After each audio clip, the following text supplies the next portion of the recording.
You're talking. Oh. Hello, good afternoon. Welcome to session 3 of the Creating Confidence Challenge. We are glad you are here. If you are watching later, go ahead and pop a hashtag replay in the comments and we will touch base. This afternoon we're gonna have a little celebration of Fair Trade Month. Yes.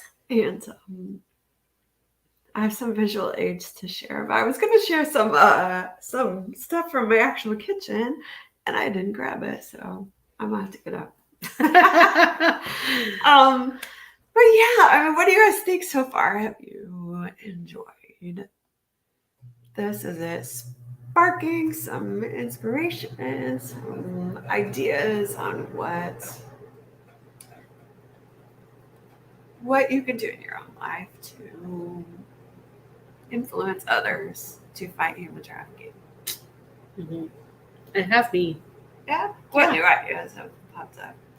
Honestly, I hadn't thought about, Leah was talking about getting another car to drive people to the airport. Yeah. I was like, I definitely know how to drive, but I didn't think about that as being something to help promote the cause.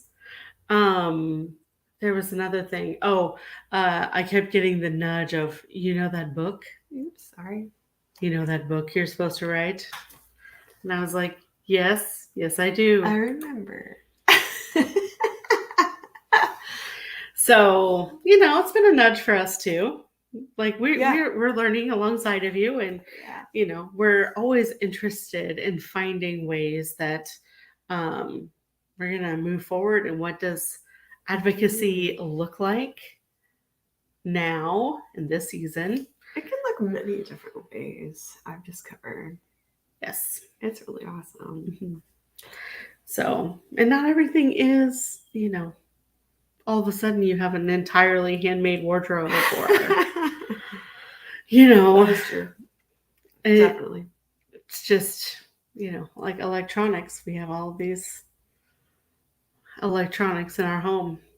And there's been a lot that's come up with some of those things. Oh, yes. I was just reading some kind of intense things about not just electronics, but other goods manufactured by slave labor, which there probably needs to be more discussion about. Yeah. I've heard some discussion, but it probably needs to be more of a public discussion because there's issues. There's definite issues. But we're going to talk about that a little bit later. I'm going to go ahead and, since we're doing Fair Trade Month, I'm going to go ahead and share some of the principles of fair trade. Mm-hmm. I just wanted to go ahead and share Trades of Hope's thing because I had it on hand and easily accessible. But these are principles of fair trade as put out by the Fair Trade Federation. All right, so some of the principles of fair trade are creating opportunities for people in economic and social hardships, developing transparent and accountable relationships, to build capacity, promote fair trade, pay artisans promptly and fairly, support safe and empowering working conditions, that's huge, ensure the rights of children, cultivate environmental stewardship, and respect cultural heritage. I'm going to leave it up there for a minute. Let me do this. Let Emily. Okay. You can still read it. Yeah. Okay, so what I like, of course, I like all of it because it's so important and to using these principles in not just the production but also our shopping guidelines. That's why it is important to buy fair trade items, and that can look some different ways. Mm-hmm. Another term is direct trade, Mm-hmm. which means it's not usually through multiple middlemen. Yeah, or even just one middleman. It can be directly from the producers of items. Right. Move that.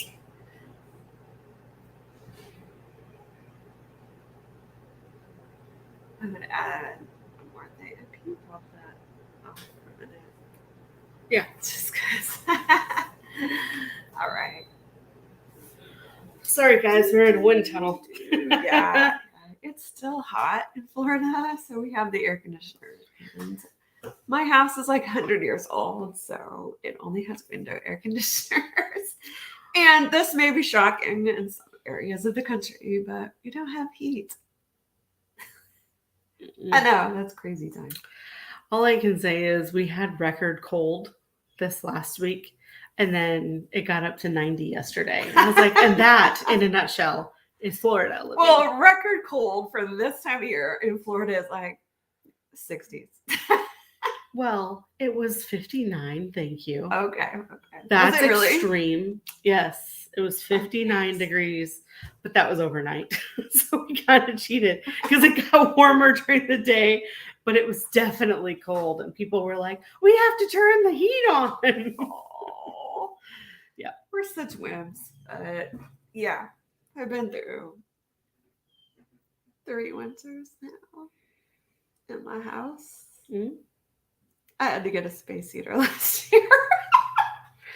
I will tell Just you. for my room. My room gets really cold. It's crazy.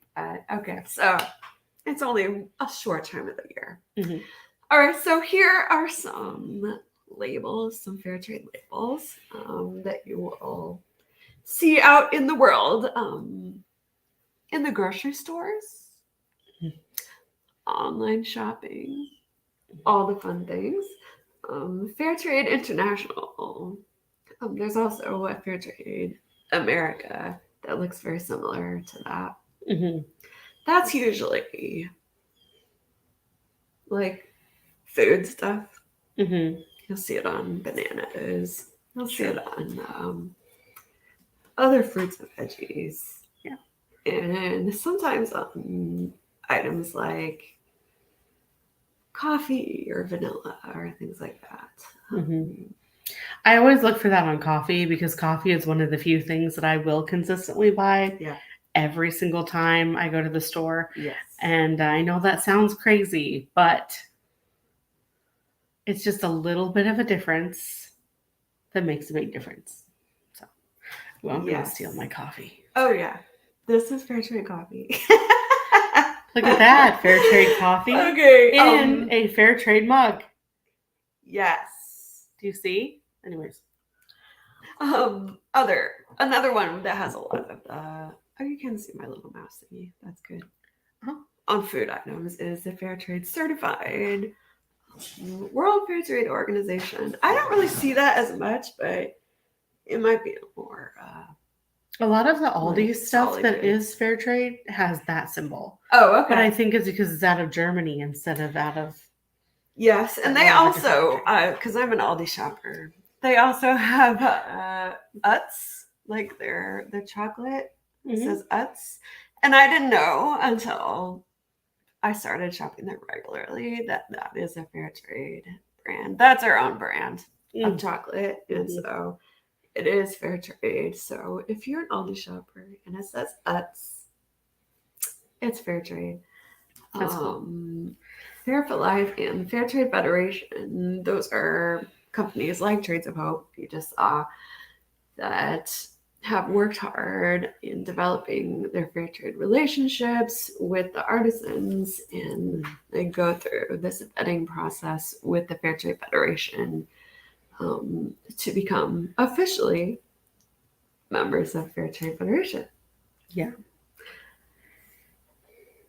So those are just some logos to look for when you're shopping. They do like I said, they go through kind of this whole vetting process. I am not saying there aren't other companies that practice fair trade, um, buying and producing stuff that don't have those labels.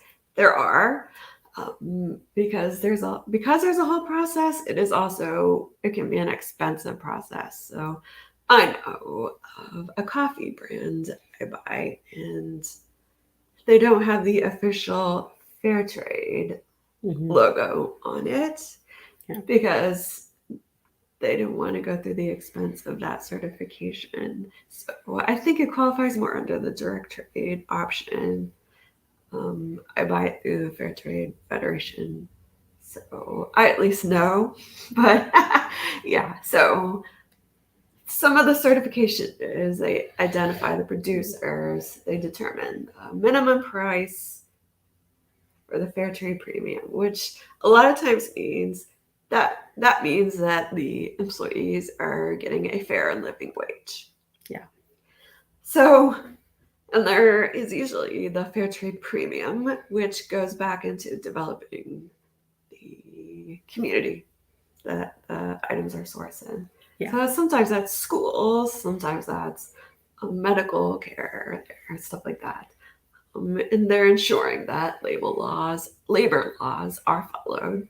There is inspection, certification, and licensing. They inspect the whole supply line, supply chain. So if you're buying like chocolate bars, that means the cocoa is sourced fairly. That means the vanilla in it is sourced fairly. That means like anything that's in that chocolate bar is sourced fairly. So that is super important, and why buying fair trade is so important, because a lot of the big companies, they claim to not be able to police their supply chain, so they can't guarantee that there's no labor trafficking in the production of their goods, because things like products and little pieces of the product are trading hands like 10, 12 times before it becomes the end product that you buy. So inspecting that supply chain is important. And then they also ensure the end products are properly labeled. I think that's just to make sure everything's above ground. So yeah, here we have Fair Trade International. You'll see it on Divine Chocolate, Lee Gum. I'm not real familiar with that. I don't know where you get that. Organic like brown sugar. I've recently been okay, so flashback 12, 13 years ago, when I first started getting into fighting human trafficking, you could not find any fair trade items at Walmart. Like ever. It was almost like they'd taken a stand against buying fair trade items. Well, they had taken a stand against anything they deemed not the cheapest. Okay.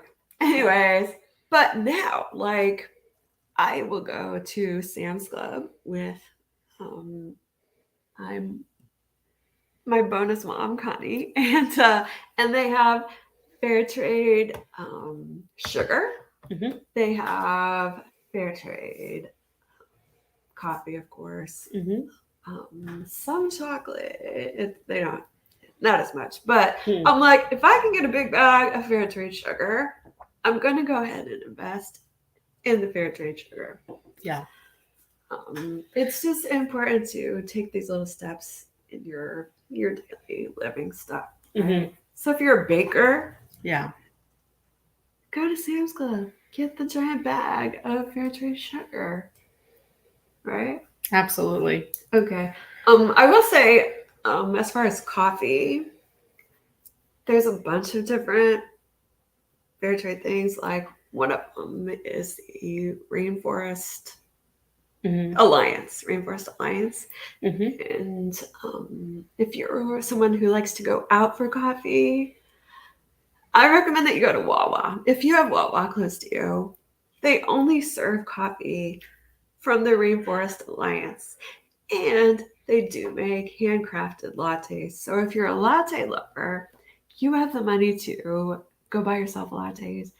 Just go to Wawa. I know it's weird because it's like a convenience store, but They deliver now. oh, seriously? Well, They that's deliver cool. coffee to you. Well, they'll even deliver. So if you are a latte lover, get it at Wawa. It is fair trade. Other companies have not committed to fair trade coffee at all. I'm not going to name names, but they have other ethical issues that are concerning. All right. So yeah, like I said, fair trade certified. That'll be on.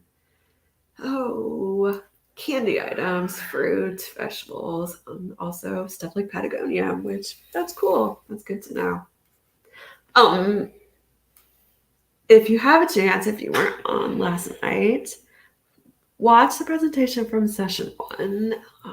Erin Woods gives some good resources for fair trade fashion at the end of our time together last night. So, all right. Well, here it even says like they're different fair trade certified stuff. So cotton is huge. All right. What was one more? Oh, Fair for Life. And I think this is more. Okay, so stuff like these soaps. I'm pretty sure you can get these soaps through like Grove if you get Grove. Theo Chocolate is amazing. They do have their own website. Um, it's not the cheapest, but it is fair trade. It's non-GMO certified and it is organic. So I highly recommend Theo Chocolate. It's delicious and you're getting the best. This I was like Castile soap. We actually use as our soap. launder soap. Oh yeah. So all right, so we have the fair trade food pyramid. This is really cool. Can you see the whole thing? Not quite, but it starts with chocolate at the bottom. Because of course that's the most important thing, right? I like having options. I just discovered Tony's Chocolonely this year. Really? I know. I'm like, why didn't I hear of this before? How is that possible? And I got my first taste of it through my Misfits Market. Really? Boxes. Yeah. That's crazy. So if you get Misfits Market, you can get Tony's Chocolonely. I've also personally seen it at Walmart because my fiance is a Walmart shopper. I personally hate it's your Walmart. least favorite. But I was there and I'm like, oh my gosh, they have it. And I actually got some for Easter baskets, I think, was when I last got it. So you got chocolate at the bottom, lots of different options. There's no need to get the non-fair trade chocolate. It's not good, and it's not good for people. Okay, then you have drinks, which includes, of course, coffee, wine, coconut, water and milk, I'm sure. Tea. Tea is huge. What's the other thing? Oh, it's a mint tea. So yeah, more tea. Fruits and veggies, which are not as easy to find. I found.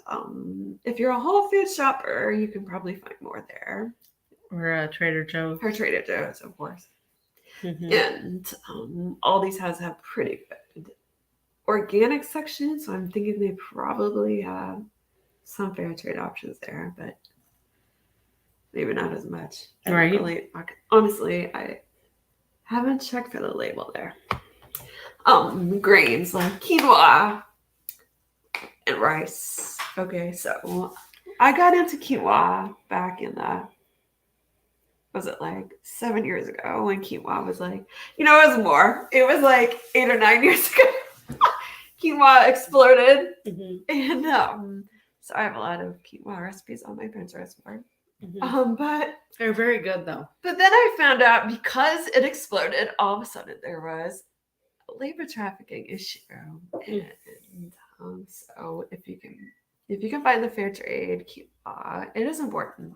It's important because not only for the people, but also for the ecosystem of those areas, because that is one of the values of fair trade is the environment.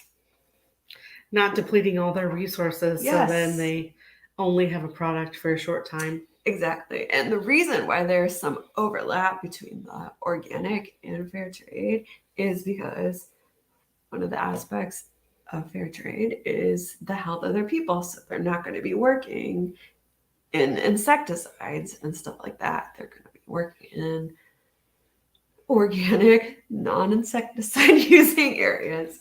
Right? Yeah. Okay. And specialty items like ice cream and spices. Man, it's kind of scary as a cook and a baker. It's kind of scary when you start looking at cinnamon and vanilla and grains, like we mentioned, but like even most of the Indian spices. Oh yeah. Yeah. There's a brand called Spicewalla. Have you used them at all? I think I have one thing from them. All right. Well, they're very good, but they are a fair trade, or at least they were. The last time I bought them, they were. But Spicewalla had done a lot of work to be fair trade certified in all of their mixes and things like that. And even in the food industry, which is what we were doing, people were like, oh, well, why do they think their spices are so much better than everyone else's? They were not getting the understanding of the whole fair trade thing, but they're like, no, we wanted to make sure that as we're building this company that we're also like helping people that are actually harvesting these things where they're being grown in the fields. And they said it was a lot harder to find specific spices to be sourced fair trade for their spice blends. Yeah, that's important. So that's important. This has, more of an overview of that. I wanted to look real quick at another place, which it was really fun because I wanted to talk about upcoming holidays, which are big on candy. Do you want to talk about the different coffees that you've tried that are fair trade? I can. So I have tried like the Trades of Hope coffee, and it actually has a really good flavor profile. I tend to have a unique preference in that I prefer light roast coffees, which are less common. I think most people seem to like dark roast. The one that we're enjoying today is a medium roast, and it's because it is so good. I don't put anything in it, and I don't need to. I do prefer a dark roast usually, but that medium roast is so good. Which is great. But yeah, it's funny to me because a lot of the flowery notes you can't find in coffee unless you do a light roast, because the darker the roast, those are the ones that kind of get overtaken first. Yeah. So I've had that. There are several brands at Aldi's that I use, and you can either do whole bean or you can use the ground. I prefer the Guatemalan always. If you want to know, my fair trade bean of choice is always a Guatemalan bean. They have the best beans. Do they have Guatemalan? Oh yeah. I think I have the Honduras, actually. The Honduras is very good too. It's a close second. Or the Nicaraguan is really good. But if you can get the Guatemalan, it is so hard to find. Is it? Okay, so that's why I was like, they have Guatemalan? So I think it's just sometimes they have Guatemalan. Well, the coffee from Trades of Hope is Guatemalan. Yeah. And because they grow it in the sides of mountains, it's so I think it's more small batch and kind of around the calendar year, depending on the seasons. But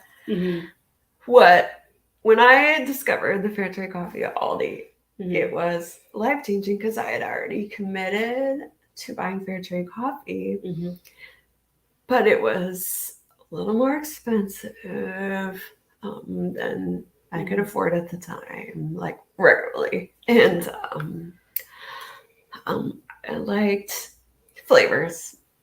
I liked flavored. And there was no fair trade flavor options at that time. And it's just chemicals. The flavors are just chemicals. Sometimes, yes. No, they're always chemicals. Not sometimes. Always. They're always chemicals. I'm gonna share a couple things. But when I found that I could get a bag of fair trade coffee at Aldi for less than $7, I was like, boom, done. I don't have to search anymore because I can always add vanilla to my own cup or cinnamon. I like cinnamon. I do cinnamon too. Sometimes I put a pumpkin spice blend in it. It's very nice. You could do that to yourself. Yeah. But yeah, I've noticed a lot of the a lot more of the Rainforest Alliance brands. They'll have some different flavors. I found this really great brand that is roasted here in Florida. It's a Florida brand, but they source their beans from a Rainforest Alliance grower. And I was like, oh, I can buy local. And it's fair trade. Yes. And it's really good. Right. Yeah. No, I do tend to be really biased towards the Guatemalan beans, but that's because I live there. Guatemala is awesome. It's beautiful. If you haven't been, you must go. Yes. Okay, I'm going to share this last little resource because we're getting close to time to bring on our speaker. So now's a chance to share with your friends. Invite people you know. Yeah, so this article is actually from last year, but I thought, oh, this is super cute. We've got ethically sourced chocolate candy for Halloween. I'm a chocolate girl. So even though my kids were like, it doesn't have to be chocolate, it could be something else. I'm like, I'm always going to choose to get the chocolate. Okay. So I liked her article that said, chocolate season is just around the corner. You know, that season that runs from Halloween through Easter. I'm like, yeah, pretty much. Because, you know, Halloween, that kind of slides into Thanksgiving, Christmas. And then, let's face it, we all need chocolate to get through the winter. Yeah. Hot chocolate. And, yeah, so I thought that was super cute. But one great resource is Equal Exchange. And it's not just chocolate. They have coffee. They have actual cocoa you can order for baking. But I thought it was really great. They sell the chocolate minis that you could order for Halloween. They also have a whole Halloween kit that had lollipops and gummies and all sorts of good stuff. I was like, that's awesome. It is awesome. Divine, we already mentioned, they are fair trade. So they have minis. Gold coins kind of go. That would be really fun for Halloween. I think so. But you know, we've got Hanukkah coming up. That's a traditional Hanukkah thing. So we got the Divine chocolate and Theo, I already talked about, which these are just really good. They have a lot of different creative flavor options there. This is endangered species. Now, I have not seen these, except maybe at Whole Foods. Okay. But I have gotten the endangered species big chocolate bars, which are really good. But I like this. You can get the little minis for if you have trick-or-treaters. That would be great. And endangered species has those little cute little chocolate balls. All right. And of course, you can make items yourself if you're just having a Halloween party or a family thing. That's what we used to do because you don't necessarily want to take your kids out in the world on Halloween. So we would do family parties. So I just thought that was a fun little option.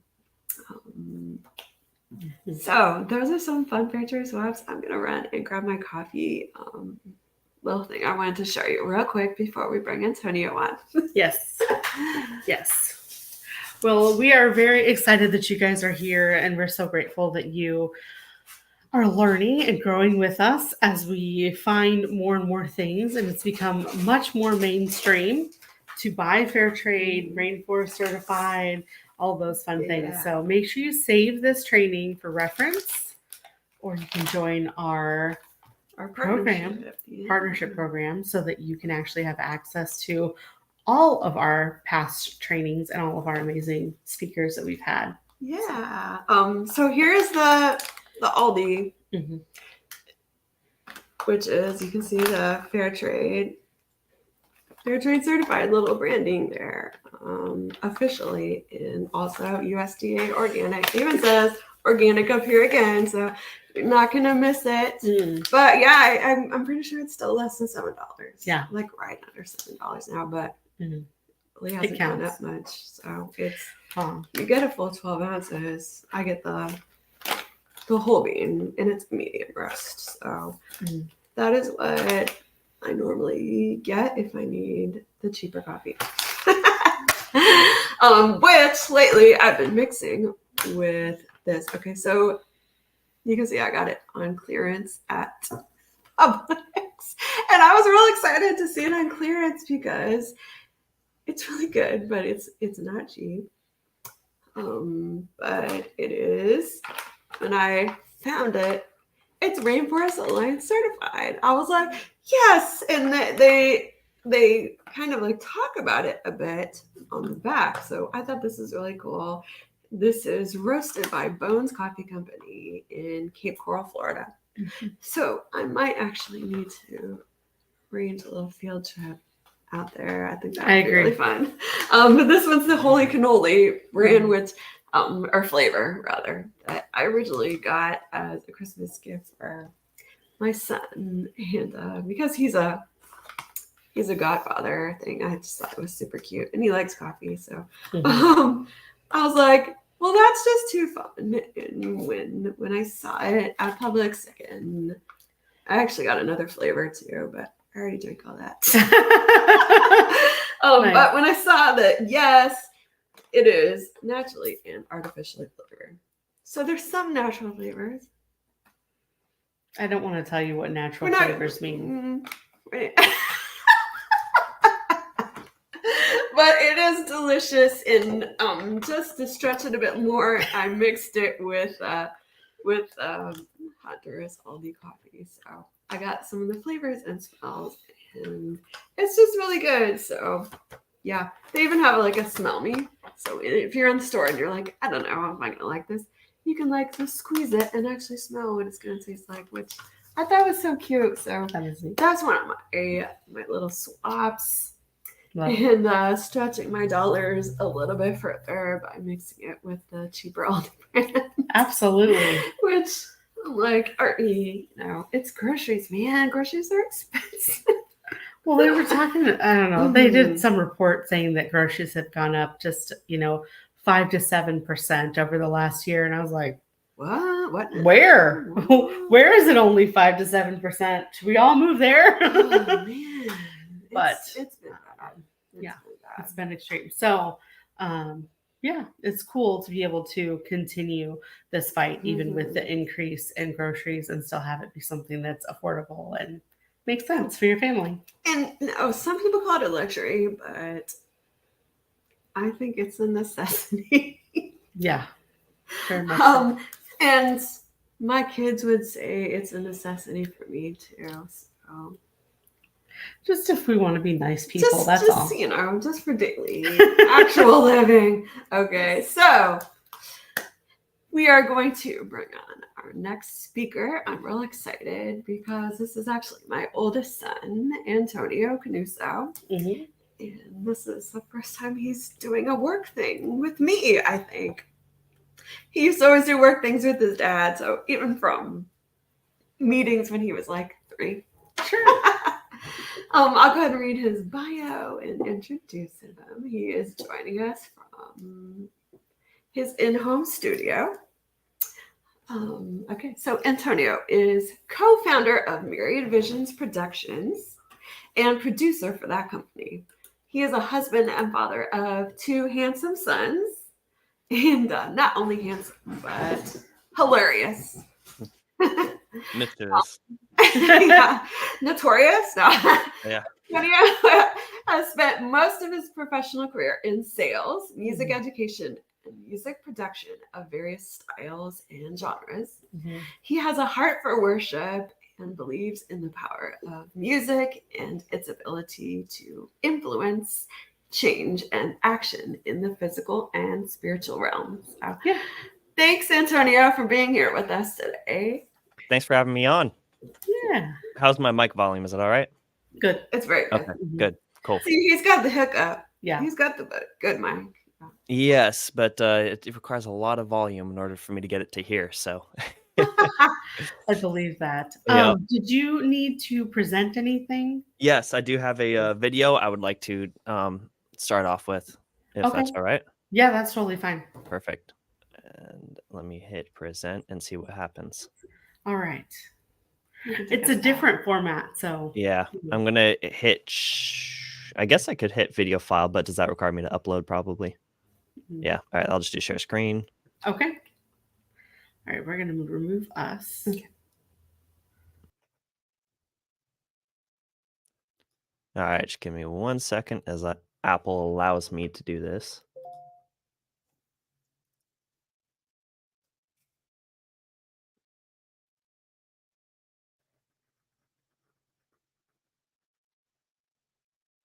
Oh, okay. Apparently I will not be able to do that. Apple's so unfair.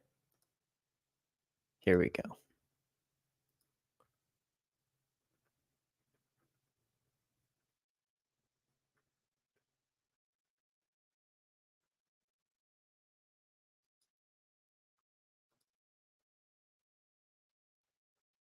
All right.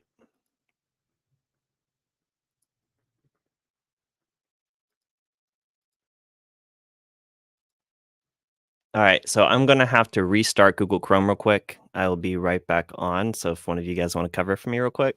All right.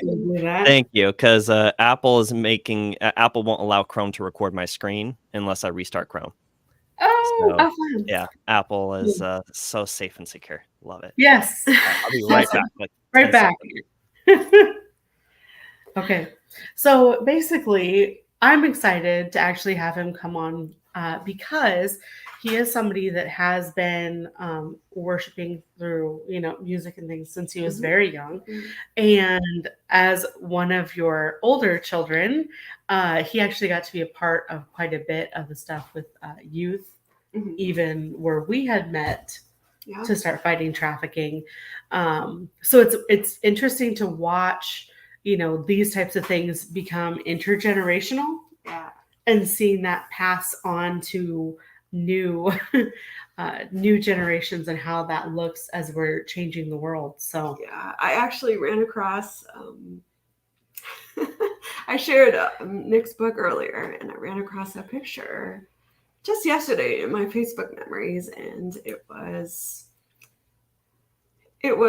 us kind of at an anti-trafficking event, and we were at an information table, but we also had a bunch of Nick's books for sale. And I'm like, my kids are so little, but it was like 12 years ago, like I said. And so, when you have teenagers and young adults, 10 years is a big difference. It is. It is. All right. So we're good with Apple now? All good. Yep. All right. So we're going to add your video and remove ourselves. All right. Cool. All right, everyone. Just so y'all know, this is just a still picture with audio. So just make sure your volumes are up so you can hear the music.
We are not able to hear the sound. No audio? Uh-uh. Okay, good to know. Let me go ahead and just upload the video file Okay. I and see think how it that might works. be Otherwise, because of I'll the just continue headphones. on. Because of what? I think it might be because of the headphones. No, it would be because of it's because of Apple, actually. So Oh. Apple doesn't allow me to stream my desktop audio is what it would be. I was hoping that what I was streaming was the video itself and not just the screen, but it is Apple. Okay. Sorry Yeah, that's about all that. right. I'm just gonna go ahead and worry about it later. I might be able to switch it at some Okay. point, but otherwise, I will be able to at least provide the video at some point. Okay. Sounds good. Anyways, so essentially what this is, you guys saw the picture, all right? The idea here was, to be honest, my mom provided me the picture. It was a picture I hadn't seen before. And essentially, what if you could take a picture and you can relay a whole story just through that one picture and really get captivated into it beyond just what you see? But what if you could hear something? What if that image was speaking to you? We all have those special photos that we look at, right? That we can just imagine like a piano, or we can imagine some happy music or something, and that's just what really invokes the emotions within us whenever we hear our favorite song on the radio. Or heck, a really good example are those dog commercials, those puppies in the pound or something, or in the animal shelters. And they have a bunch of pictures of really sad puppies, right? And then they have like the saddest music playing behind it, and suddenly you find yourself like crying, like 10 seconds into this video that you've seen probably 20 times before. And that's the power of music. Essentially what this was supposed to be, hopefully you guys can see the video and hear the music later on, was for you guys to just experience just the ability music has to invoke emotion, to really change how you're feeling and lead you to want to act, makes you want to act. That commercial, the dog commercials, it leads you to want to donate to the animal shelter for $20 a month or something, right? Um, and I that leads me into what I'm here to talk to you guys about today, which is the power of music and its ability to affect change, not only on the physical but in the spiritual world. Okay. Um, Anyways, so let's just cover some just basic points real quick about music. Um, First off, we all know music is a universal language, right? It possesses a unique ability to transcend cultural, linguistic, and social barriers. It's a powerful tool. Essentially, no matter where you're from, no matter what language you speak, you hear music and you're going to feel something. It's going to tell you something and you're going to feel something. And most listeners are going to have the same feelings when they hear that song, because that song was made for a specific reason. It was made to make you feel sad. It was made to make you feel happy. Um, and it doesn't matter just if you are on the right side of the aisle or the left side of the aisle. It doesn't matter if you are Christian or not Christian. Either way, you hear a song and you're going to just be led to this emotion. It could be maybe you don't like the song, it could be disgust. And obviously some of your cultural differences could have an effect on that, of course. Maybe you don't like to listen to opera, right? But others do, right? Um, but music, regardless of the genre or what style of music it is, it invokes emotion and it can lead to change. All right. Um, through this, with this being a universal language, music has this potential to ignite a global movement, right? We've seen it before. Rock and roll. I mean, that's probably the biggest and the best example in the 60s and 70s. And that just that united a whole just a massive conglomerate of people to be against, well, what was it, Vietnam at the time, right? Cold War, Vietnam, kind of tied into each other a little bit. But in this case, we're talking about human trafficking, right? And human trafficking, that invokes so many emotions. When you hear the word, when you think about a child being trafficked, when you think about even an adult being trafficked, you think about a young girl or a young boy being snatched off the streets away from their parents and taken and used as a commodity, used as just free labor, whatever it might be. That invokes emotions within you. It could be anger, it could be sorrow, it could be literal pain. Maybe you're actually like feel some sort of just you feel your chest tightening up when you hear just the words human trafficking, when you hear the word slavery. And that's what this picture that you guys just saw for a little bit, I mean, that's what I got from that picture was I saw not only really sorrow, but I saw fear is what I saw in that picture of the young girl. And that was something I wanted to capture as an artist, as a musician. I want to be able to capture that fear that I could just see in her eyes, and that I could just see in the overall image. Here she is. She looks like a normal child. She looks like she's just out there digging in the ground or something, and yet here she is. She's being trafficked. She's being used for free labor. She's being abused and she's being mistreated, and she has to live every day in her home country, or maybe it's not her home country, but I mean, one can only guess just from a picture. Um, and that's the thing about a picture is there's so much in it, but there's also so much not in it. And I think that that's why music just makes such a huge difference for a viewer. When we watch a video, when we watch a movie, or if we just simply look at a picture, we only get what we see. That's it. But what music does is it provides what we don't see. It provides just something else, something that's otherworldly, that just it connects with you deep within you. And as I said before already, we all have different reactions to a certain type of music or a certain type of song. But most of the time, we're all in agreement when we hear a minor key playing, and it's a sad sounding piano. Then we know it's sad, right? And we feel sad when we hear it. Um, anyways, so we've just covered music being a universal language, right?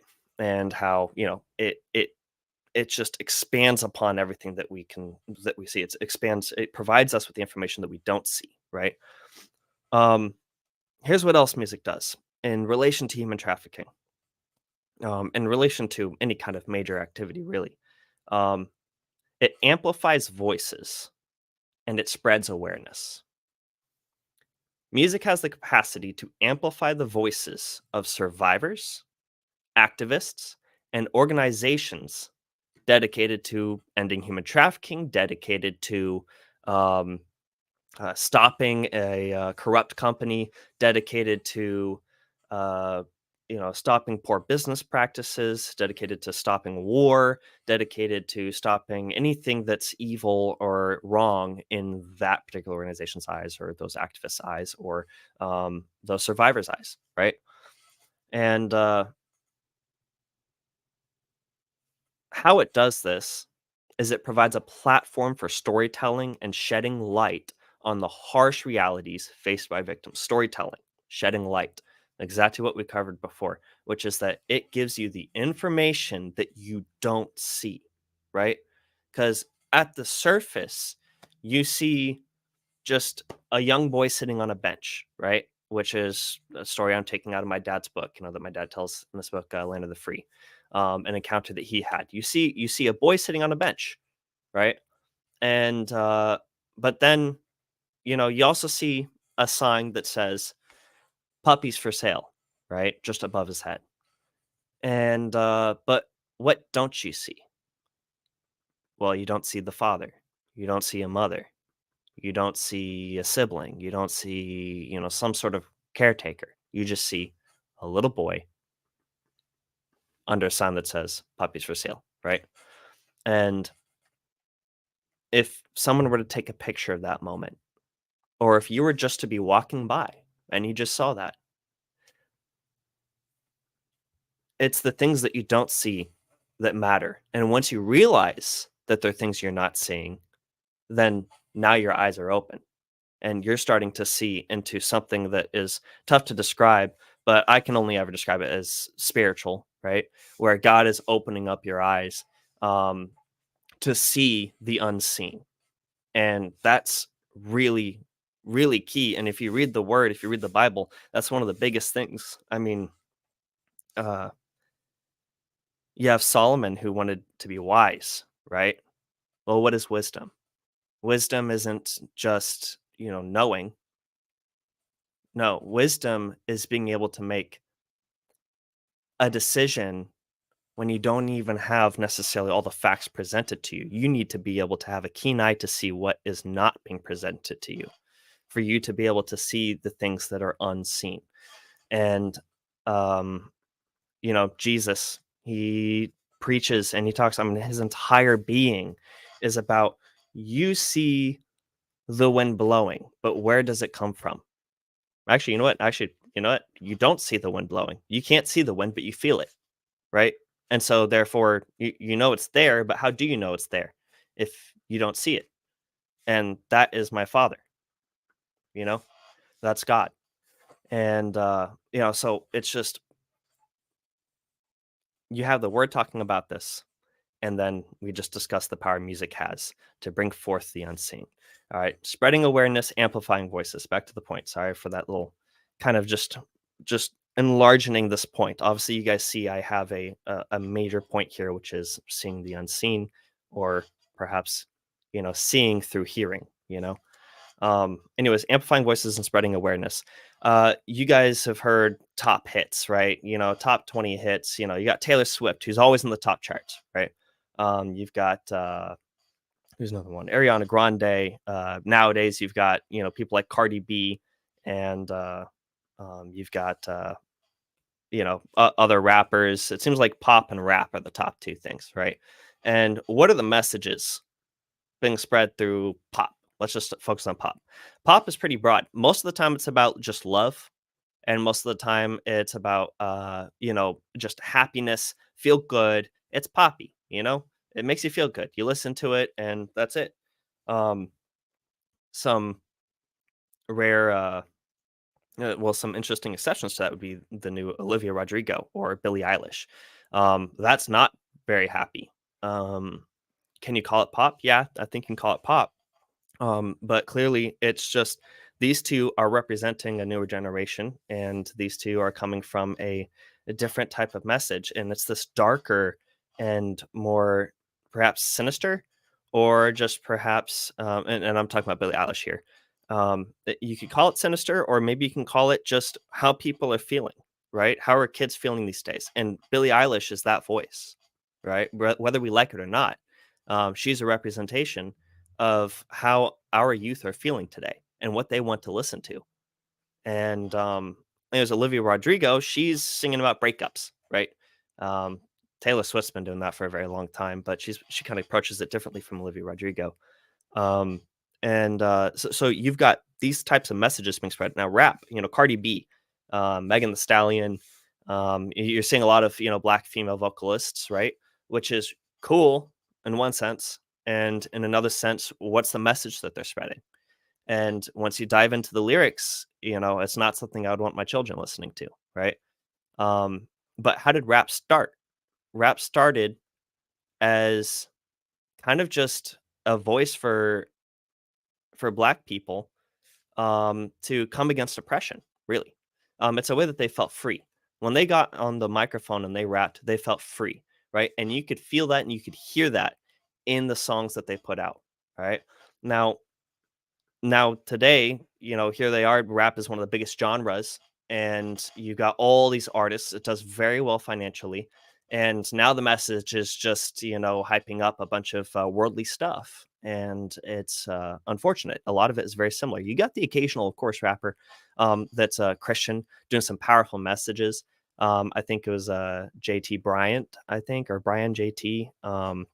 He's a Christian rapper. He does some really incredible songs, and he even does a song about human trafficking. I will try and find out the name of that song, and so that you guys can hear it because it's really powerful. And it's things like that that transcend above just simply talking about it, right? Just simply talking about it with friends. A song, it unites a larger group of people together, strangers that you don't know and people that you do know. It's something that everyone can unite behind and be like, wow, this song was awesome. This song is great. This song really spurs me to change. And it's a lot like, a movie in a sense, only a song delivers the information to you a lot faster, right? It hits all sorts of sensory, it's a sensory overload in a sense because it's just giving you so much. It's giving you rhythm, it's giving you melody, it's giving you sound, just like what types of sounds are being used, not just the notes that are being played and not just the rhythm, but like, what instrumentation is being used, right? And that's the song that I put together with this picture, which is like, hey, what looked to me like India, and so I used very Indian styled music, instrumentation, and it's important to put you in the place where that person is for you to start to realize how this person's feeling, for you to start to realize what they're going through, and these are the things that music does. Music, it just brings everyone together, unites, right? It spreads a message and it enhances, it gives everyone a reason to get vocal about it, to get loud about it, right? And it's just a song. It just starts with a simple song. And it's powerful. It's really cool. Um, and I suppose, a really good example of that is Sound of Freedom that came out earlier this year. For me personally, when I went and saw the movie, really, uh, obviously the movie gets you, feeling some kind of way throughout the whole thing. But in the end, when I'm sorry if this is spoilers. I hope everyone's seen it. But in the end, when the girl is back at home, the first thing she does is go sit down in her room and start drumming, and that's it.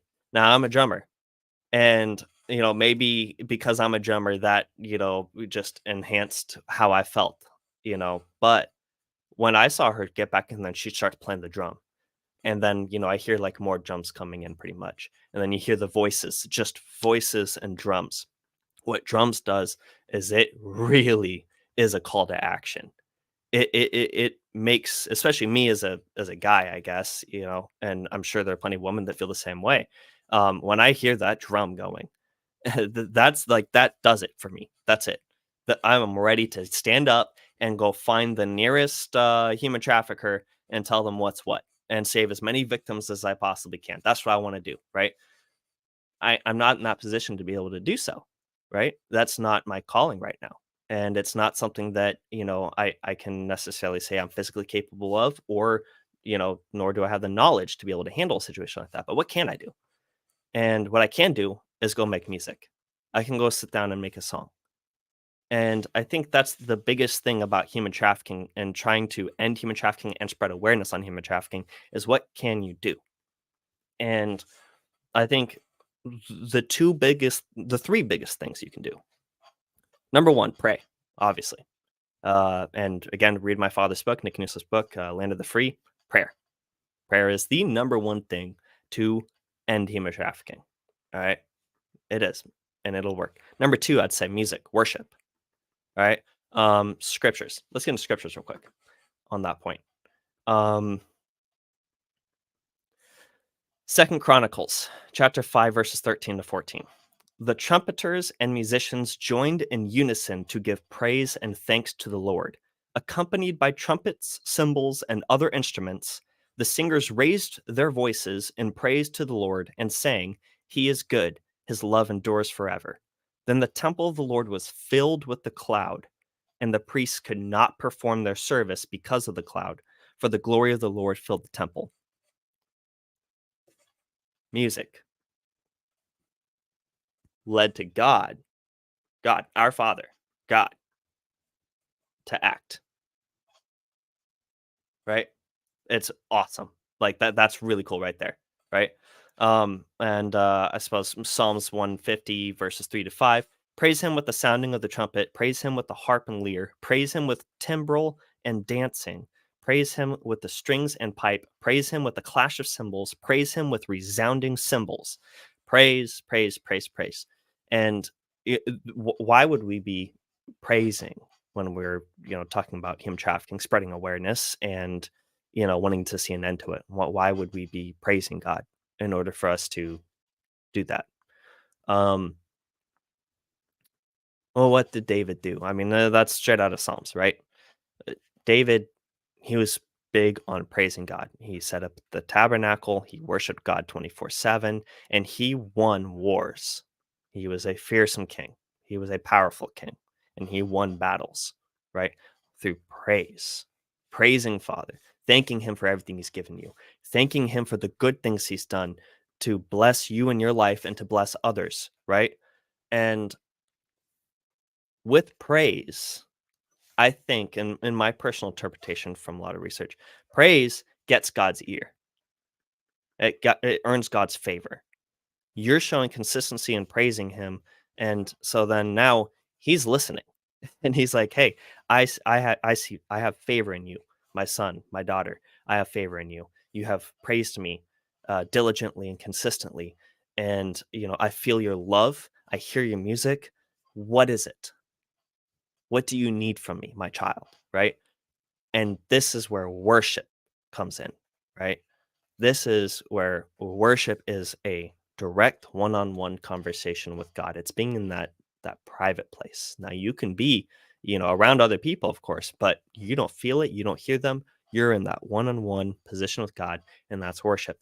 And what is it that we all use in order to get to that place? Music, right?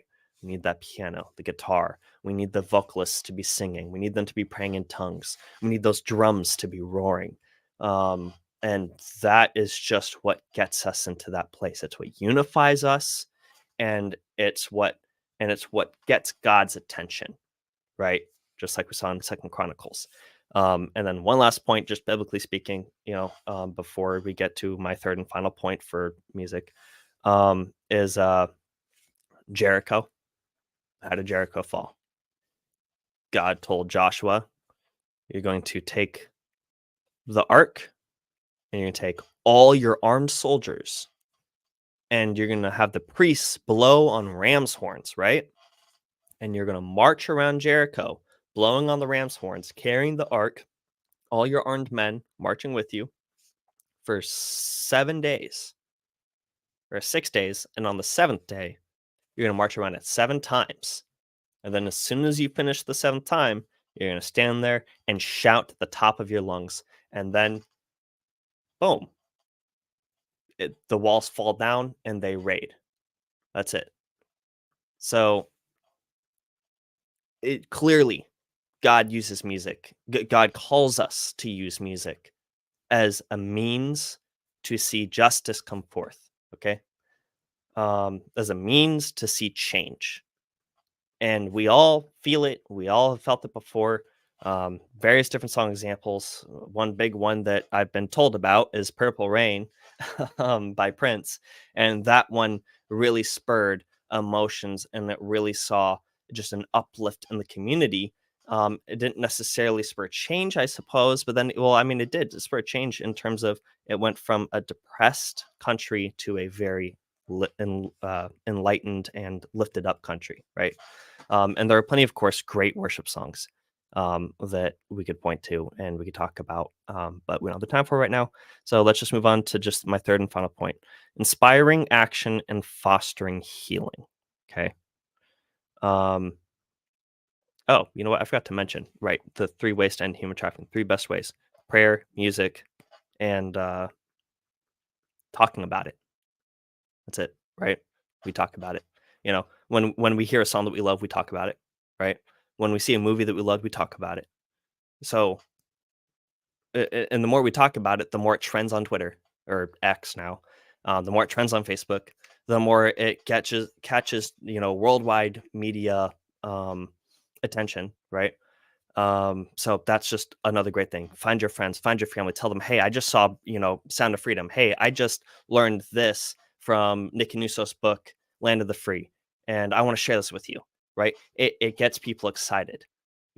I heard this song and it's about ending human trafficking, and listen to this with me. Come in my car. I've got the nice subwoofer, whatever it is, right? It gets people active. And when you're out and moving about and you're talking to people, you're engaging face to face with people or on the phone, but face to face is even better, then it's going to spur even more change. People are starting to notice things because what they're hearing in their ears, what they're seeing with their eyes is, I got to end human trafficking. I've got to pay attention to children being potentially kidnapped off the streets.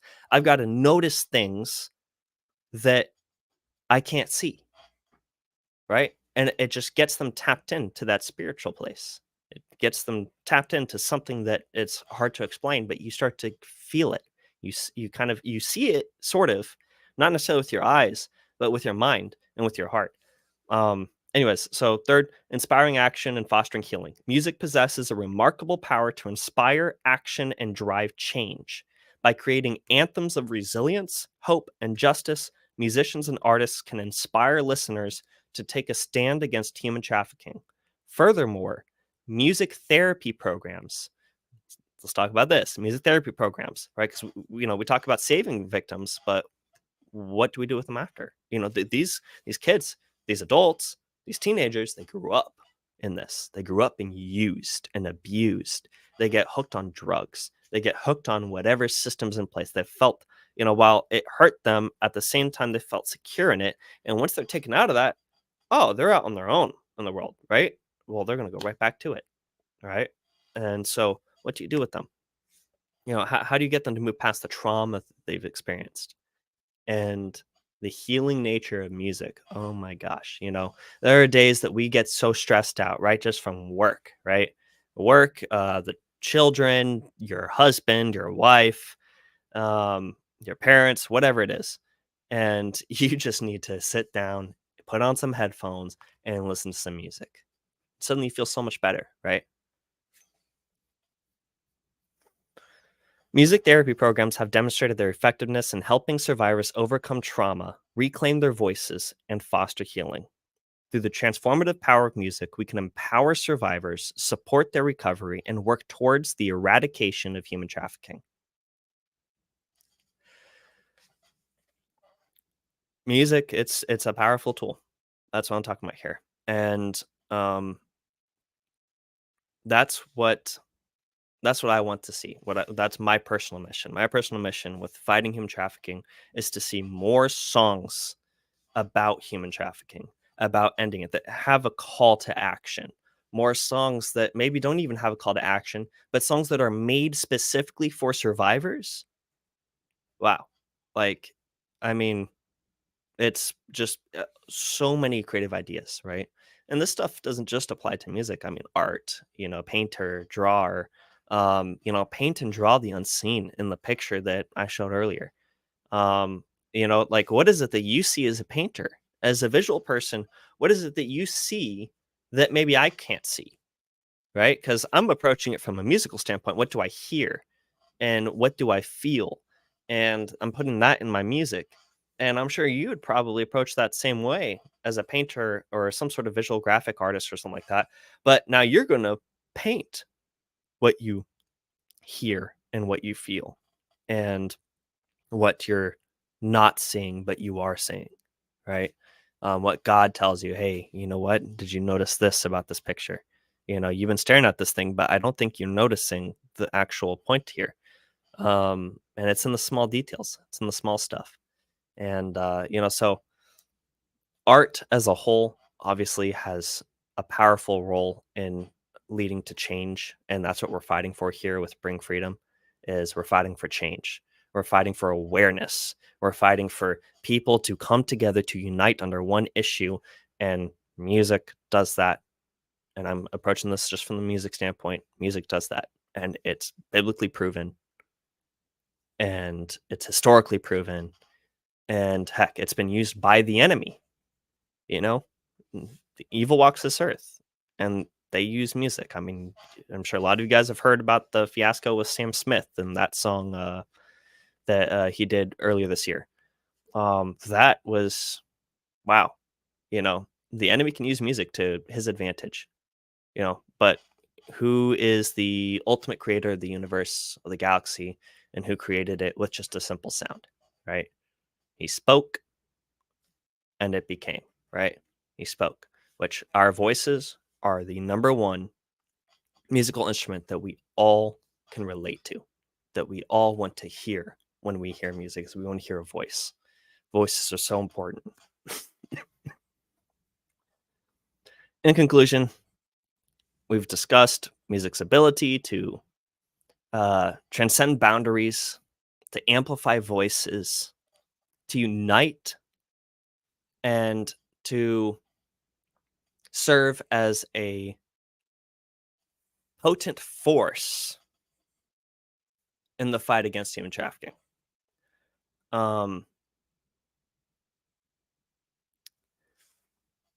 By harnessing music, we can get everyone to unite together and feel the same feelings, compassion, right? Compassion for the victims and for the people that are serving it to fight human trafficking, right? We got the FBI, we've got various different authorities, we've got other ministries and organizations that are just volunteering half the time. They're people, they're training and they're educating and they're sending to help our authorities, because this is such a huge business. Human trafficking, a business, it's such a huge business to take down that, I mean, just not even our country, if we took the entire law force that we have just to focus on human trafficking, not even that is enough to end human trafficking, because so long as it keeps running in any other country, it's gonna keep entering our country. That's it. Anyways, so it's a potent force. It unites us. It gives us the same feelings, the same emotions, compassion, and a desire to see justice, and a desire to expose the fear that is involved with human trafficking. The fear not only from the victims, but also from the traffickers themselves. I mean, this is just a very fearful business. I mean, it's filled with fear, and the enemy loves it when we're afraid. Enemy is able to use us. Our walls are down, and it just becomes a huge problem. Which is why faith is very important. Prayer is very important. Having a good relationship with Christ, with God, and worship, praise, music. Just sit in that special place with God and have a conversation with Him. Find out what it is He's telling you to do. Right? Maybe it's not you just telling Him to do something. He has, you have His attention. Now ask Him, what can I do, God? This is bothering me. I'm praising you right now because this is bothering me. What do I do? Right? And He'll speak. He'll tell you. You'll feel it in your heart. You'll feel it in your spirit. Anyways, that is essentially, that is my time today. That is what I had to talk to you guys about. I will attempt to get this video and the song available for you all to listen to. Actually, I might just send this over to my mom real quick, and maybe she can go ahead and get it on the computer and get it playing from their end, now that I think about it.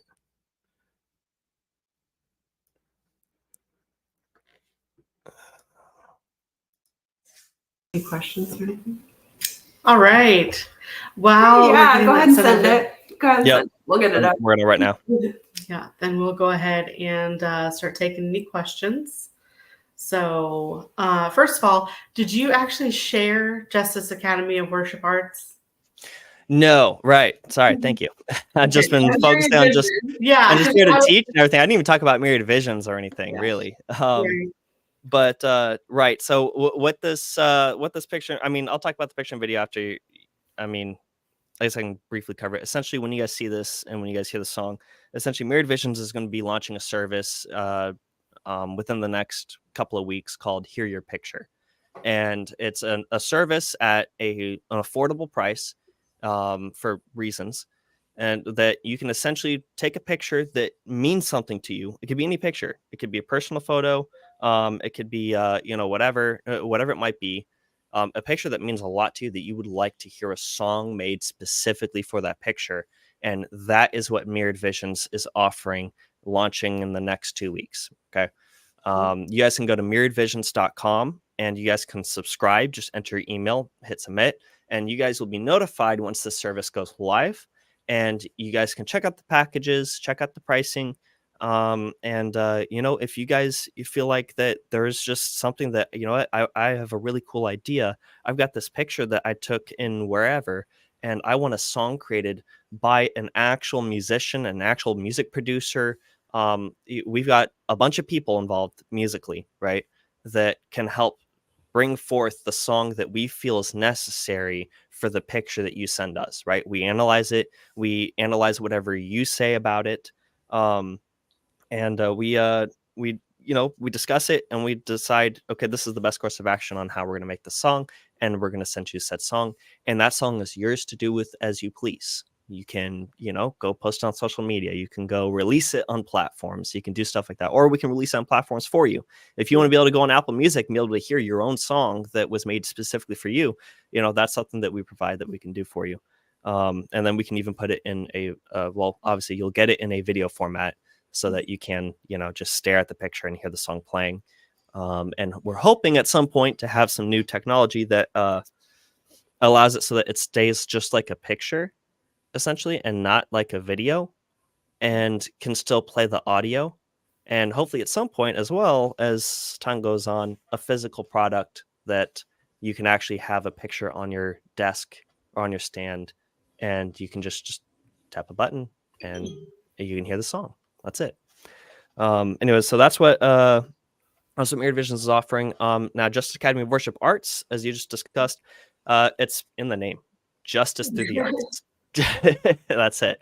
I mean, it's justice through not just music, not just playing piano, not just singing, not just, whatever it is, but also through dancing, through painting, like I was mentioning earlier. Imagine being at church during Sunday worship or the prayer room, if you guys know what the prayer room is. You're able to just set up your favorite canvas, and you get all your favorite paints out, and you can literally just go to town on that canvas and paint while you got a whole band leading worship. And you've got dancers twirling ribbons and flags, and you got children laughing and dancing and jumping and running around, right? And that's justice through the arts. That's all art, and God takes joy in that. And justice being that we are seeing change through our worship, that we are seeing change through our arts, through our calling, through our passions, whether it be painting, graphics, or music. Either way, essentially, Justice Academy of Worship Arts is it is a not-for-profit that is all about training and educating and providing a place at some point for people to be able to come together at and join in unity and worship our Lord and Savior, and also see justice through their arts, through the stuff that they're learning. Maybe you don't know anything about piano, but you've always wanted to learn piano. That's where we step in and we help you, right? Guitar, painting, art classes, whatever it is. And maybe it's not even that kind of stuff, but maybe it's just the word. Maybe you just want to be able to have a prayer group, and that's a service we provide, because we're all about community and uniting people together under one cause, so that we can see change come forth, so that we can actually use our talents and use what we are made for. We as human beings are made to do something. We can't just sit around doing nothing. We can't. We are always having to go do something, whether it's go for a walk in the park, go, run around outside in the backyard, whatever it might be. We always have to be doing something. And so, what better way to do it than through the arts, and to see actual change and see salvation for a lot of these victims of human trafficking, right? Cool. All right. Did you send that? Yep, I just sent it to you. Which you did.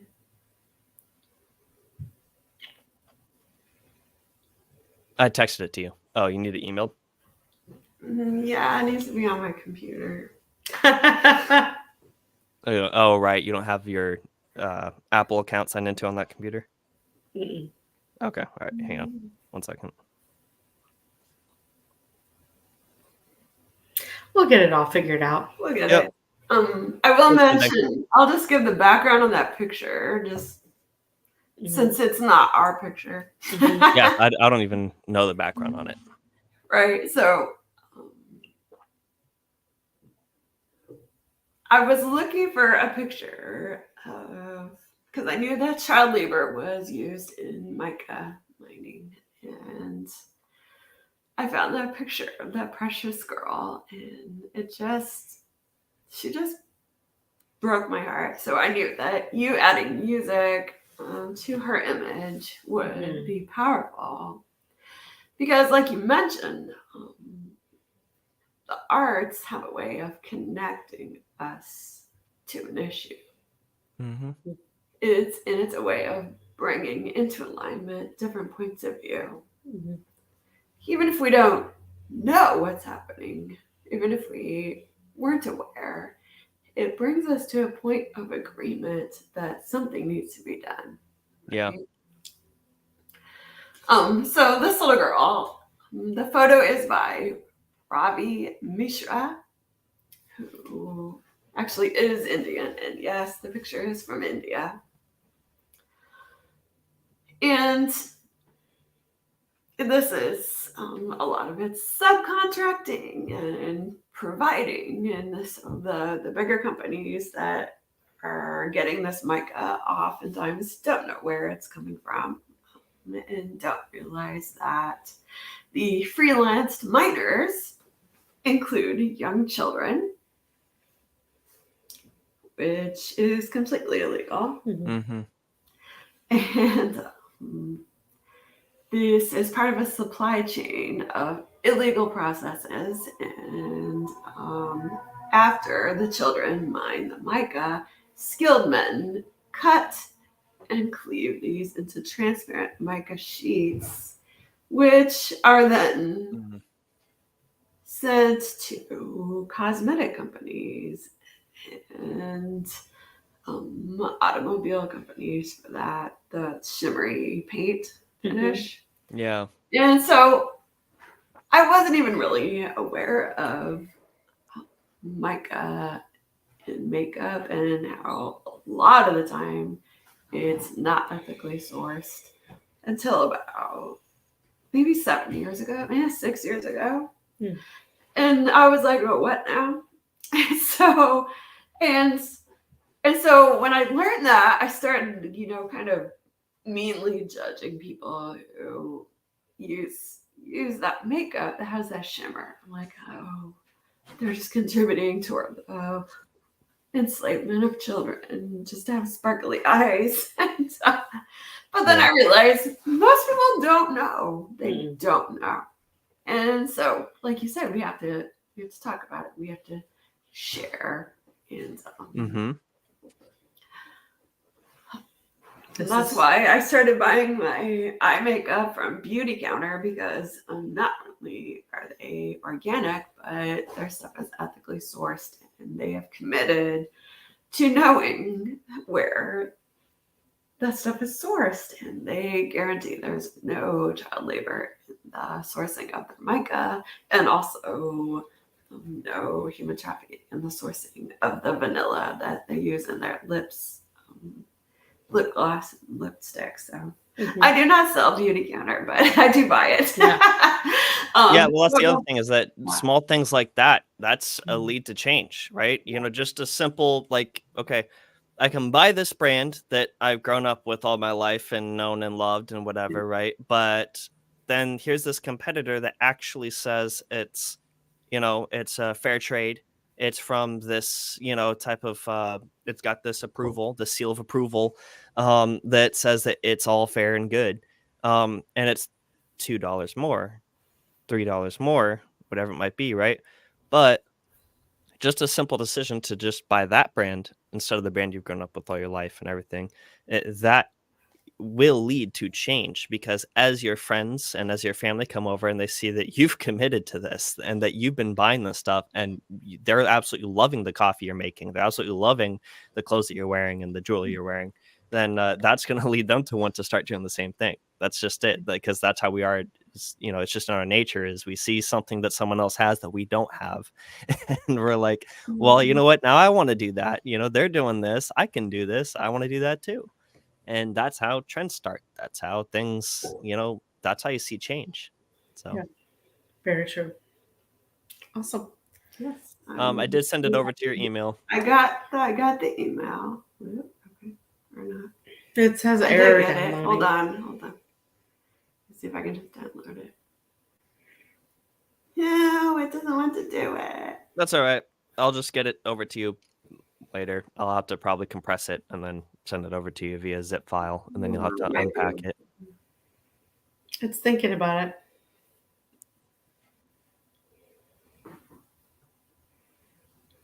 Yeah, sorry. I honestly thought that I'd just be able to just stream it, but yeah, I guess, yeah, technology, it does be like this sometimes.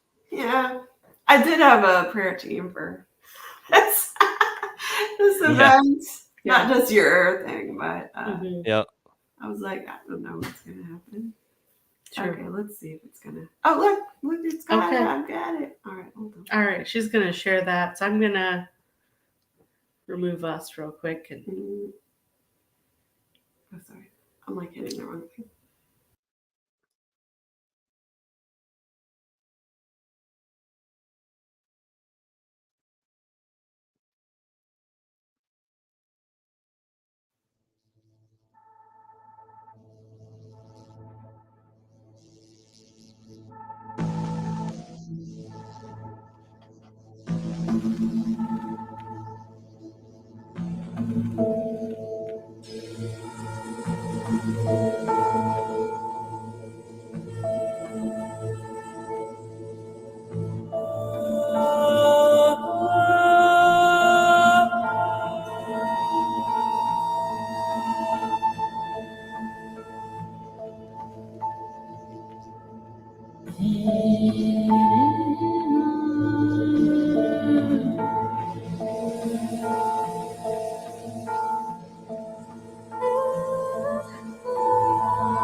Yeah, well, that was the song. That was powerful. Yeah. So the whole thing behind that was that there's no resolve. Yeah. There's no comfort. It just kind of ends. There's no comfort. There's nothing. It's just, it builds an anticipation, and also it's just one note. There's only one note being used the whole song, and that piano thing, that little synthy piano thing. It's just hitting the same note at different octaves. That's it. The only thing that has any kind of natural musical thing is the voices, and that's it. Yeah. And essentially, I just wanted to me, that's what I was hearing when I saw that picture, and that's what I put together. But I think that it does convey that sense of just not knowing, like, what's going to happen at any second. You don't know if you're like, the way I see in her eyes, it's that kind of fear that, like, you just don't know what tomorrow's going to bring. You don't know what the next hour is going to bring. and all you have is just what's in your hands in the job at hand, and that's it. That's all you've got that you know is something that you can do, that you do have control over, is whether you do that job or not. And to me, that's the music that I put together for that picture. And anyways, yeah, it's heartbreaking. It's heartbreaking, but at the same time gives you that sense of urgency, that desire to want to do something about it right away. The plug. Sorry. We were going to plug our computer in so we don't lose Nice, time. yep. But I really like it, how that choice to just use OneNote, because her life probably is pretty the same every day. Yeah. No real hope Yeah. of change. And but you can just feel, not just the hopelessness, but how like there's still a child's heart getting there, and we have the opportunity to affect change for her. Yeah. Well, thank you so much, Antonio. I really appreciate you taking the time today. Happy to be here. It was good. It was fun. I hope you guys enjoyed it, and I hope that y'all got something out of it. And if you guys that are maybe watching on the replay have questions for Antonio, feel free to put it in the chat, and we will be communicating with her. Sorry. All right. Bye. Yep. Bye. All right. So we're going to wrap up. I have a presentation. I'm going to keep it pretty brief. Okay. Since that took a little bit longer than we thought it would, but that's okay. Things happen. Yes. This will kind of be an abbreviated version of a training I'm planning on fleshing out a bit for our partners. So if you're not aware, we have a partnership program on the BringFreedom.org website, and we're trying to provide new trainings monthly, and it's been one of those work in progress things, and kind of like our website, which feels like it always needs work, but but there is some great content up now, and we would love to invite you guys to join our partnership and just continue to get educated in how you can create change in your own community and around the world. So I'm going to go ahead and add my little presentation to the screen.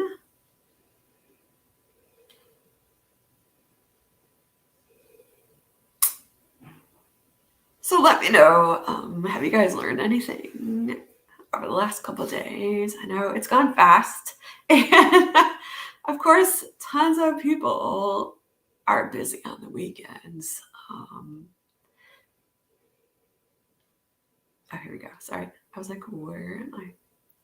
All right.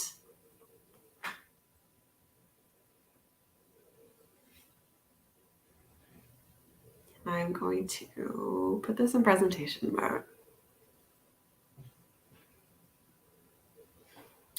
All right. Oh, how do I get back to the... Do you need help? Are you good?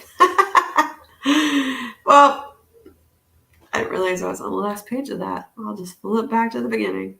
All right. All right. So, how Americans influence trafficking worldwide.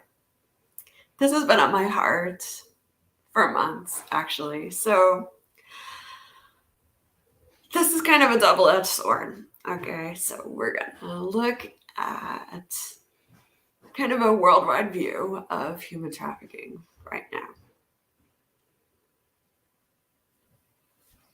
There's 5 main areas: agriculture, manufacturing, mineral sourcing, gems and gold, and pornography and sex tourism. And I kind of put in tourism with that also.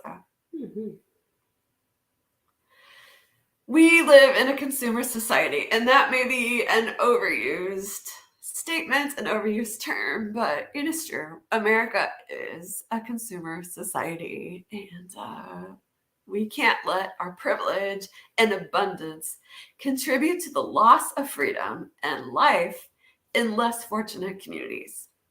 This is our burden of responsibility, right? These women and men and children are our sisters, our brothers, our babies. They are not less than. They have unique talents, dreams, and purpose. We can use our position for good. First area, agriculture. Human trafficking exists in the form of labor and child trafficking in various agriculture arenas. These include cocoa, chocolate, coffee, fruit, tobacco, cotton, livestock, fishing, sugar, vanilla, vegetables, silk, tea, spices, nuts, and plant source drugs, which I'm sure you can all agree with our easy access to supermarkets and fast fashion. And let's face it, it's easy for us to access drugs as well. We are consumers in all these areas, and we are used to having access to abundant choices in our food products and in our clothing products and other fabrics that we use around the house. And, I don't have that big experience in the drug arena, but from talking to people with lived experience, it's a big issue, and it is easily accessible, if not always affordable. But in America, we find a way, right? And we are gaining these things on the backs of people around the world. Manufacturing. Again, we are consumers. We consume a lot of goods, right? Human trafficking exists in the form of labor and child trafficking in various manufacturing arenas. These include garments, rugs, fireworks, textiles, cigarettes, leather goods, footwear, bricks. I didn't mention this one, but tires, matches, jewelry, other accessories, surgical instruments. Now, I hadn't thought of this one before.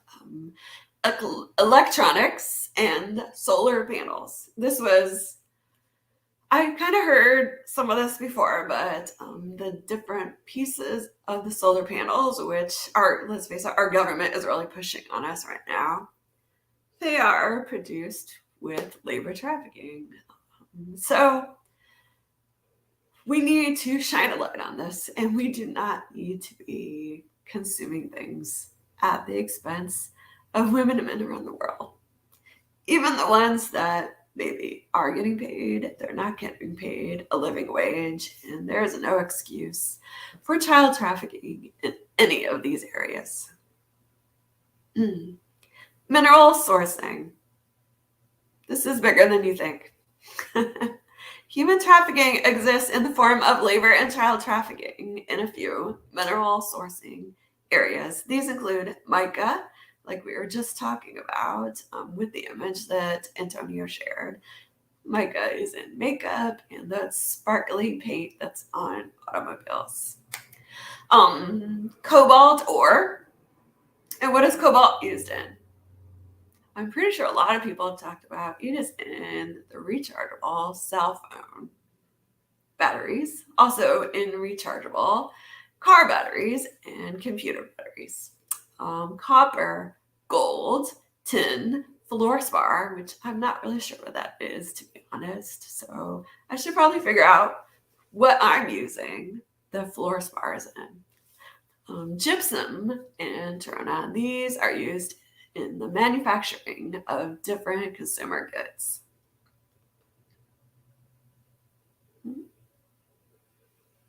gems and gold. Now, I know I mentioned gold in the mineral sourcing. That was more for like computers and stuff like that. That gold stuff. This, I'm talking about jewelry. And yes, Americans buy a lot of jewelry, and we buy, you know, a lot of different layers of jewelry. We have this, like the everyday wear, and then we have the fine jewelry. There's a lot of issues in fine jewelry. That includes the human trafficking existing in the form of labor and child trafficking in mining areas in Africa in gold, diamonds, sapphires, and tanzanite. Those are all being sourced through enslavement and child labor and forced labor. These are real pictures. I don't have the rights to these pictures, but these are real pictures in Africa of mining operations. These are illegal operations, but when you've got children down in basically holes digging for gold, it's not okay. There are ethical options for fine jewelry as well. You can get, what do they call it? Conflict-free jewelry and also ethical jewelry. There are fine jewelry companies that remake whole jewelry. So maybe you inherited your grandmother's wedding ring. Well, these jewelry people, they will melt it down and design something that specifically for you using the gold and gemstones from that. There's also, if you're not sure, don't buy it. If you're not sure where the diamonds are coming from, where the gold is coming from, where the sapphires are coming from, don't buy it. Just don't. It's not worth a child's life to have that sparkle. Get lab-created stones. Get something different. It's just that easy. Or you can get pawn shop jewelry, actually. Pawn shop jewelry, yes, that's another option. You can get that remade. You can get that remade as well. Pornography and tourism. Heartbreakingly, Americans are consumers of pornography worldwide through the internet, which there's a lot of great things about the internet, and there's a lot of real bad stuff about the internet. And this is contributing to sex trafficking, the production of child sexual abuse material, child trafficking, and sex tourism. There's also the issue of labor trafficking within the tourism industry, including maid service, hotel workers, domestic work, and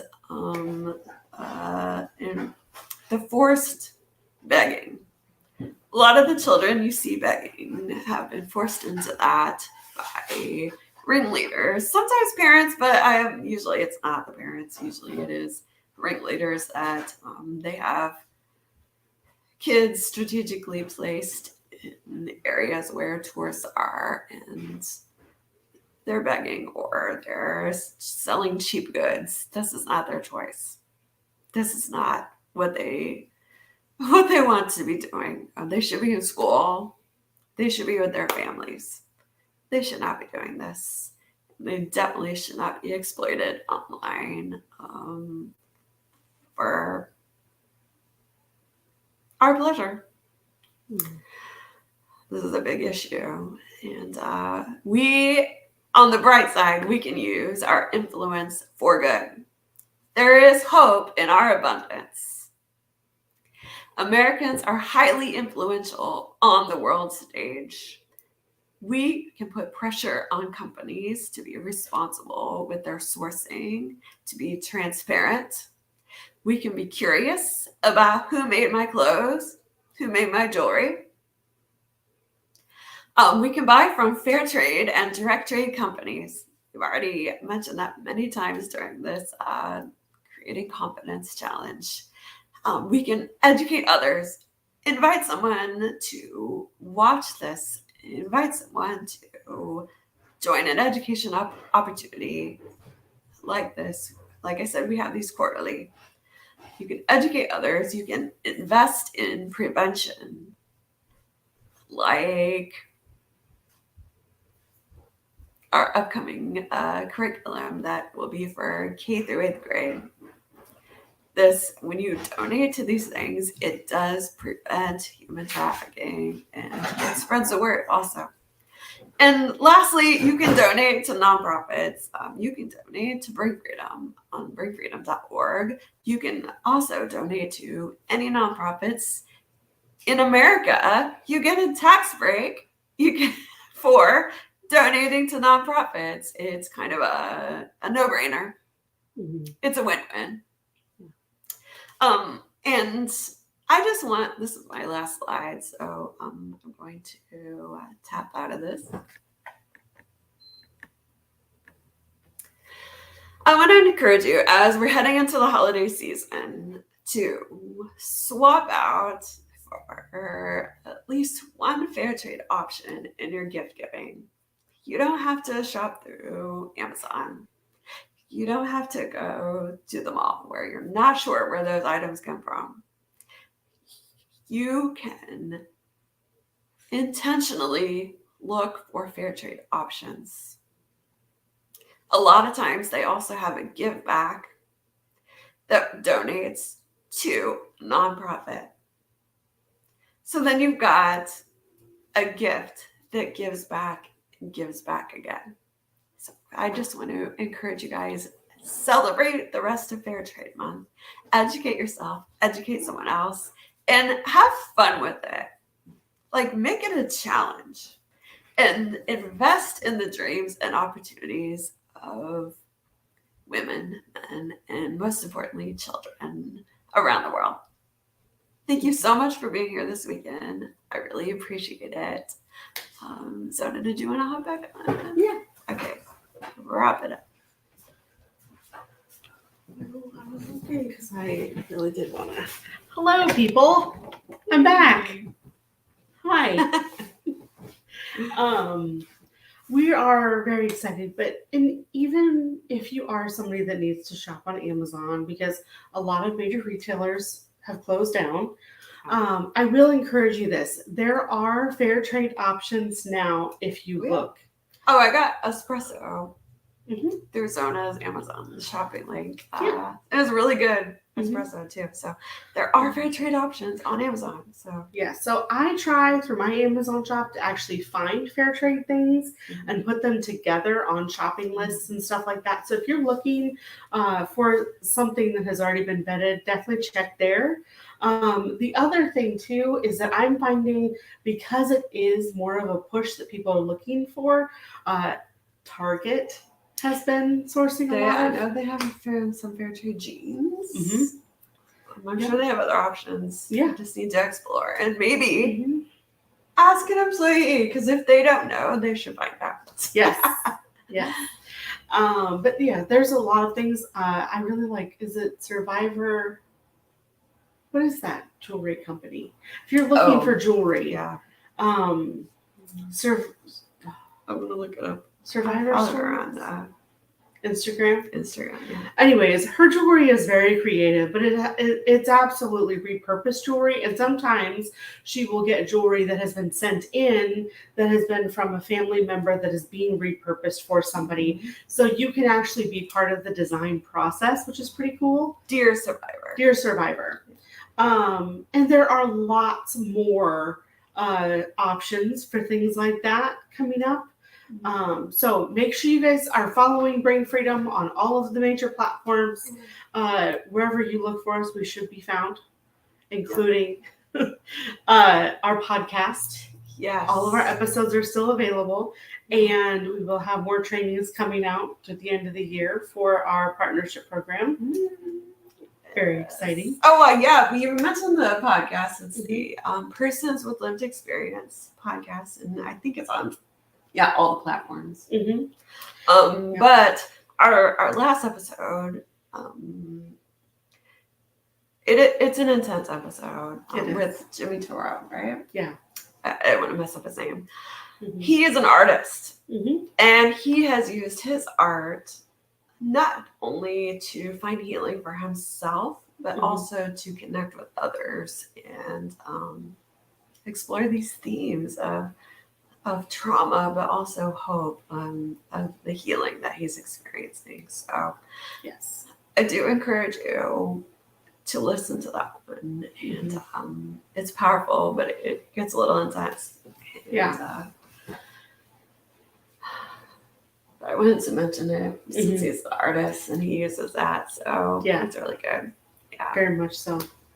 So, but yeah, so be encouraged. Like, there is hope, and not every gift has to be fair trade. But even if you just increase one every holiday season, or planned ahead, so that worked into the budget, because sometimes those things take time to transition. Yes. Yeah. Definitely worth it, though. And a lot of the things are very unique. You don't get mass-produced gifts or items that everyone has, which is pretty cool. Yes. Yeah. I like it because a lot of times, and this might go back to being American, mm-hmm.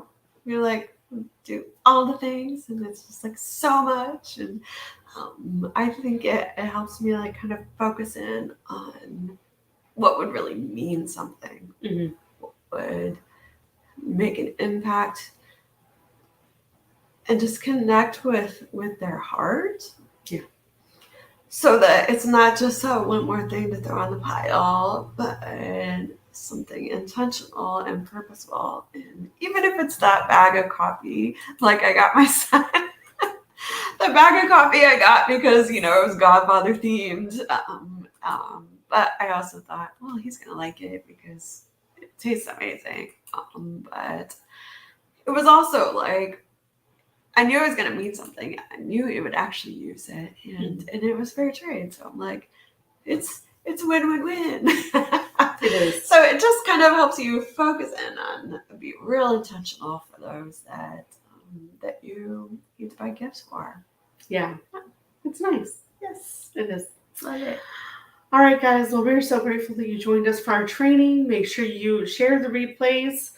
They will be available through Tuesday night. So hopefully you'll enjoy those and dig into some of the really amazing points we had. So yeah.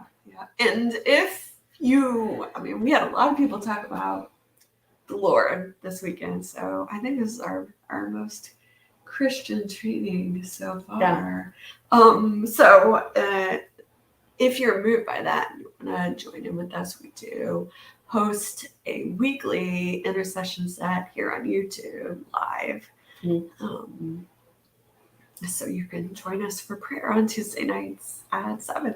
Yeah. That's where we'll be here on Tuesday. It's true. Sounds good. All right. Have a great rest of your weekend. All right. Bye, guys. Do.